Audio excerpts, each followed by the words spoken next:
네. 아까 예배를 시작할 때는 뵙지 못했는데, 예배 시작하면서 보니까 여기 지금 줌에 서재영님이 들어와서 함께 예배에 참여하고 계시고요.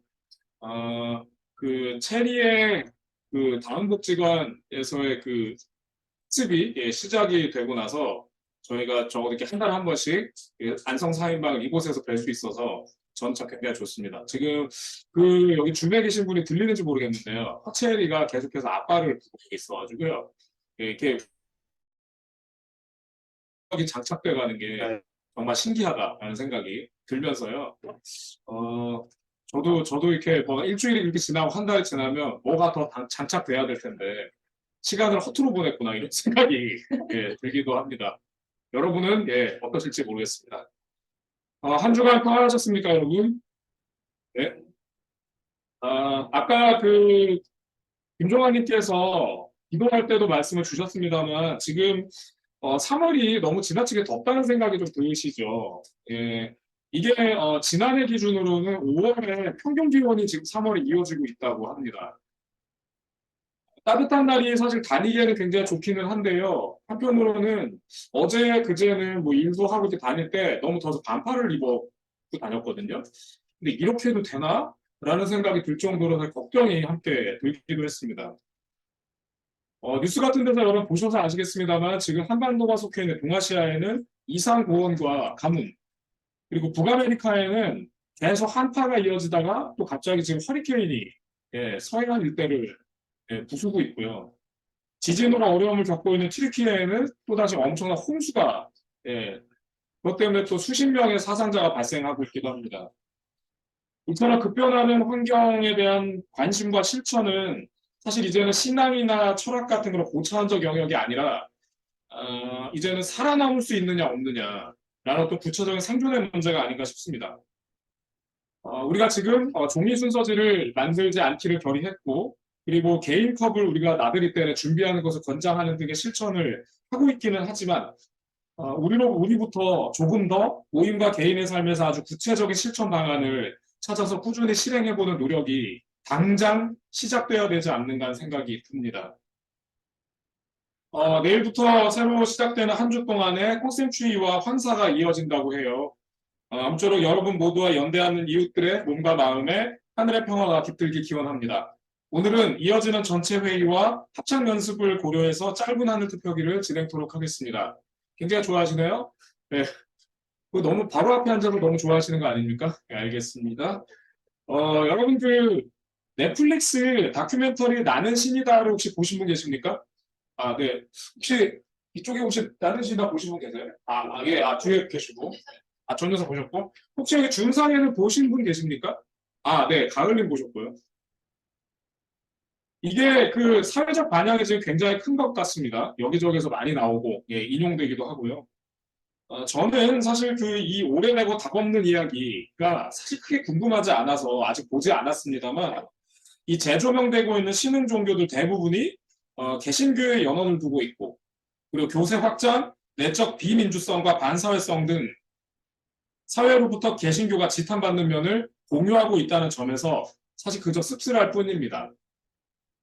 대중매체가 그리고 있는 개신교 이미지는 이미 나는 신이다 이 다큐를 넘어서고 있죠.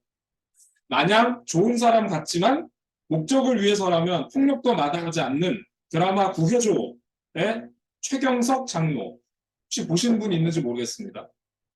표면상 한인교의 성격 좋은 교역자이나 실상은 마약 대부임, 수리남 속 전 요한 목사. 혹하면 하느님과 교리를 입에 올리지만 학폭에 대한 죄책감도 없이 마약에 쩔어 있는 더 글로리의 이사라와 가부장적 권위 가득한 그의 아버지 이길성 목사. 매체 속 개신교는 이처럼 표면과 내면이 다른 이중인격, 그리고 탐욕적이고 우매함 가득하며 매우 폭력적인 집단입니다. 이 같은 노 목사는 다음과 같이 평가합니다. 오늘 빗나간 교회의 선교는 예수의 선교를 오인했다. 그것은 교회 밖에서 흔히 발견되는 와전된 폭력의 메커니즘과 별반 다르지 않다. 타자를 탈주체적으로 대상화하는 것이며 그네들을 대화의 상대로 보지 않고 공격하여 정복하는 대상으로 삼으려는 것이다. 그리고 그러한 공격적 행위의 배후에는 자기 자신의 상처를 봉합하려는 무의식적인 무성찰성, 즉 퇴행적 욕구가 도사리고 있다. 한국 개신교의 이 같은 문제 정도는 아니겠으나 우리가 익히 알 수 있는 뭐 불교, 가톨릭 등등의 여러 종단 역시 제각각의 문제 속에서 저마다 교회의 교세 감소의 어려움에 직면해 있습니다. 하늘에 해가 가려지는 일식을 보면서 더 이상 신을 찾지 않는 이 세상에서 아마 어쩌면 이 종교에 대한 관심이 줄어드는 것은 당연한 일일지도 모르겠습니다. 하지만 이처럼 전통적인 종교관이나 신앙적 가치에 동의하는 이들은 줄어들지만 여전히 많은 사람들은 그 어떤 무언가를 믿고 싶거나 매우 믿으려 하는 경향을 또한 보이기도 합니다. 앞서 언급했던 신흥종교에 대한 신흥종교에 귀의하는 사람들이 많아지는 이런 급격한 도세 확장뿐만 아니라 한번 생각해 보십시오. 부동산은 불패한다거나 아니면 비트코인은 언젠가 다시 반등한다는 것과 같이 사회적 상황 앞에서 나타나는 어떤 이 신념 역시 합리적인 해석에 기반하고 있다기보다는 아예 종교적 믿음에 가까운 어떤 현상이 아닌가 생각합니다. 히틀러 암살 시도에 참여했던 목사로 유명한 디트리히 보네퍼는 생전 무종교적 시대 속의 기독교라는 얘기를 하면서 무종교적 기독교다라고 지칭하면서 하느님 없이 하느님 앞에 라는 유명한 명제를 남기기도 했습니다. 과거와 같은 개념의 신, 종교가 더 이상 설 자리를 찾기 어려워지는 이 무종교적 시대에 우리의 신앙인 기독교 역시 정통적인 신관, 즉 전지전능하고 그리고 주권적인 신 이미지에서 벗어나 우리 각자의 자신과 그리고 교회 공동체가 느끼고 또 발견하는 그 신앙과 믿음을 다시금 정초해야 되는 것은 아닐까 합니다. 여러분은 그리고 우리 모임은 과연 어떤 믿음을 지금 현재 가지고 있는 걸까요? 오늘 우리 함께 읽은 성서를 생각해 봅시다. 네, 지금 저도 지금 깜짝 놀랐는데요. 채은이가 제가 지금 보는데 신발을 신고 서 있어가지고요. 갑자기 기적적인 일이 벌어져가지고 놀라고 있는 중입니다. 당황하지 않고 오늘의 성서를 살펴보겠습니다. 오늘 읽었던 본문들은 모두 상반된 믿음을 대비시키고 있습니다. 먼저 에스겔서, 여러분 아까 읽을 때 혹시 다시 한번 생각해 보십시오. 아버지가 신포도를 먹었는데 아들의 이가 시리다. 이 말이 무슨 의미인지 혹시 아까 들으면서 혹시 생각을 해보셨습니까? 이 얘기에는 국가 멸망에 대한 신학적 논쟁이 담겨 있습니다. 도대체 우리가 뭘 잘못했길래 이 같은 고난을 겪어야 한단 말인가? 아버지가 먹은 신포도에 아무 이유가 없는 아들의 이가 시리다라고 하는 말에는 국제정세를 면밀히 살피지 못한 채 백성들을 도탄에 빠뜨리고 끝내는 나라를 말아먹었던 유다의 위정자들이 그럼에도 불구하고 자신들의 반성이 하나도 없는 발언인 것입니다. 우리는 잘못이 없는데 괜히 신 때문에 우리가 고초를 겪고 있다. 이렇게 말하는 것이죠. 그러면 아마 이 얘기는 그럴 겁니다. 거기에 나오는 아버지, 신포도를 먹은 아버지는 하느님이고요. 그 다음에 아무 잘못도 없는데 이가 시린 아들이라는 존재가 바로 자기들이다. 고 말하는 것이죠. 그때의 상황이 바로 너희들에게 혹은 우리들에게 그 책임이 있다. 그리고 그에 대해서 우리가 은근의 책임을 져야 한다는 말을 역설합니다. 에스겔서 18장 4절에 이렇게 적혀 있죠. 범죄하면 그 영혼이 죽을 것이다. 우리가 뭘 잘못했냐는 신념과 그리고 바로 우리의 범죄로 파멸했다라고 하는 신앙, 같은 종교 공동체로 보기 어려울 만큼의 간극이 상당한 것을 여러분 느끼실 수 있을 겁니다. 아버지가 잘못했지 내가 잘못했냐? 라고 말하는 사람과 바로 너희들이 잘못했기 때문에 범죄했기 때문에 이렇게 망했다 라고 하는 에스겔서, 이 두 개의 간극은 상당한 것이죠. 행위로 구원에 이르는가 아니면 믿음으로 구원에 이르는가, 이에 대해 갈라디아서는 매우 분명하게 믿음을 통한 구원을 언급합니다.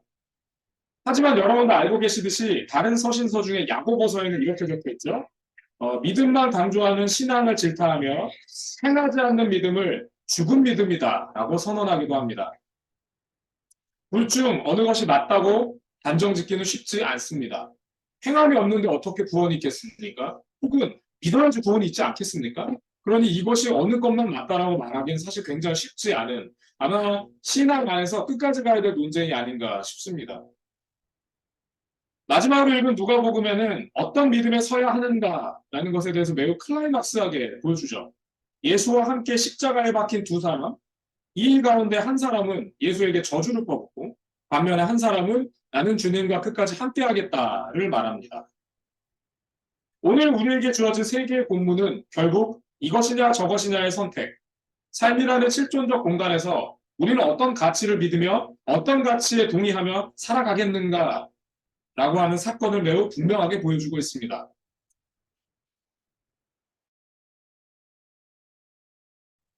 우리는 비록 적은 인원이 모여있는 공동체입니다만 우리 안에도 매우 다양한 신앙적, 그리고 신학적 스펙트럼이 존재한다는 것을 여러분이 이미 알고 계실 겁니다.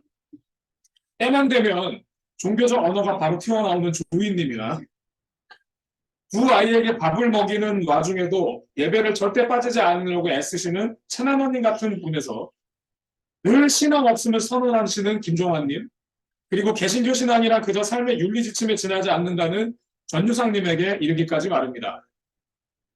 그 다양함이 결단코 우리를 풍부하게 하고 있으며 앞으로도 그리할 것입니다.